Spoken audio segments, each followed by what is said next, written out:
O Evangelho segundo o Espiritismo. Allan Kardec, capítulo 21. Caracteres do verdadeiro profeta. 9. Desconfiai dos falsos profetas. Esta recomendação é útil em todos os tempos, mas, sobretudo, nos momentos de transição em que, como neste, se elabora uma transformação da humanidade. Porque então, uma multidão de ambiciosos e de intrigantes se coloca como reformadores e como messias. É contra esses impostores que é preciso se manter em guarda, e é dever de todo homem honesto desmascará-los. Perguntareis, sem dúvida, como se pode reconhecê-los? Eis os seus sinais.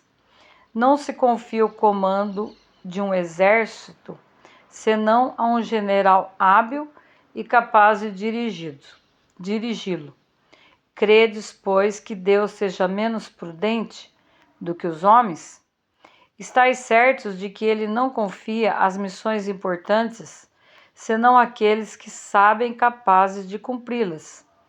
Porque as grandes missões são fardos pesados que esmagariam o homem muito fraco para os carregar.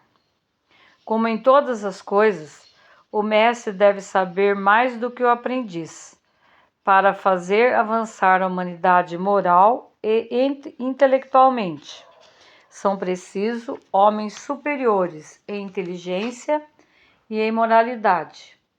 Por isso, são sempre espíritos já muito avançados, tendo cumprido suas provas em outras existências, que se encarnam com esse objetivo, porque se não são superiores ao meio no qual devem agir, sua ação será nula. Isso posto, conclui que o verdadeiro missionário de Deus deve justificar a sua missão pela superioridade, por suas virtudes, por sua grandeza, pelo resultado e pela influência moralizadora de suas obras. Tirai ainda esta consequência: se ele está, por seu caráter, suas virtudes, sua inteligência, abaixo do papel que se atribui, ou do personagem sob o nome do qual se abriga, não é senão um histrião de baixa categoria, que não sabe mesmo copiar o seu modelo. Uma outra consideração é que a maioria dos verdadeiros missionários de Deus ignoram-se a si mesmos. Eles cumprem aquilo para o que foram chamados pela força do seu gênio. Secundados pela força oculta que os inspira e os dirige com o seu desconhecimento, mas sem propósito premeditado. Numa palavra, os verdadeiros profetas se revelam por seus atos, são adivinhados, enquanto que os falsos profetas se colocam eles mesmos como os enviados de Deus. O primeiro é humilde e modesto, o segundo é orgulhoso e cheio de si mesmo. Fala alto e, como todos os mentirosos, parece sempre temer não ser acreditado. Tem-se visto esses impostores se apresentarem como os apóstolos do Cristo, outros pelo próprio Cristo. E o que envergonha a humanidade é que tem encontrado pessoas bastante crédulas para dar fé a semelhantes torpeza. Uma consideração bem simples, entretanto, deveria abrir os olhos do mais cego.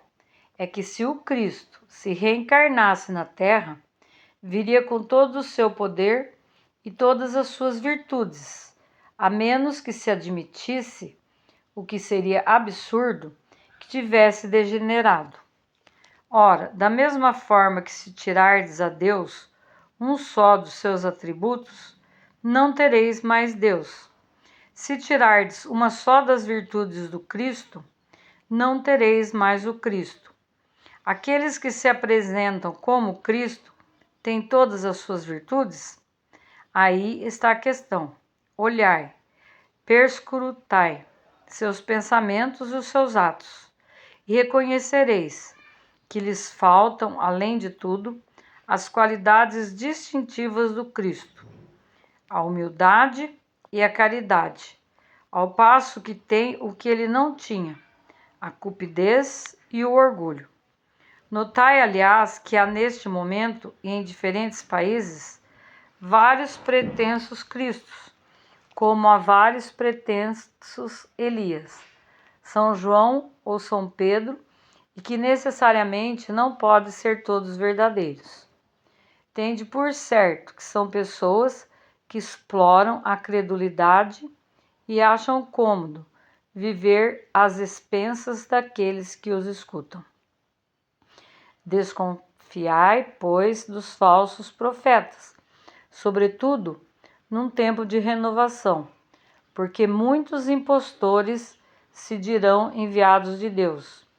Eles se proporcionam uma vaidosa satisfação na terra, mas uma terrível justiça os espera. Podeis disso estar certos. Erasto, Paris, 1862.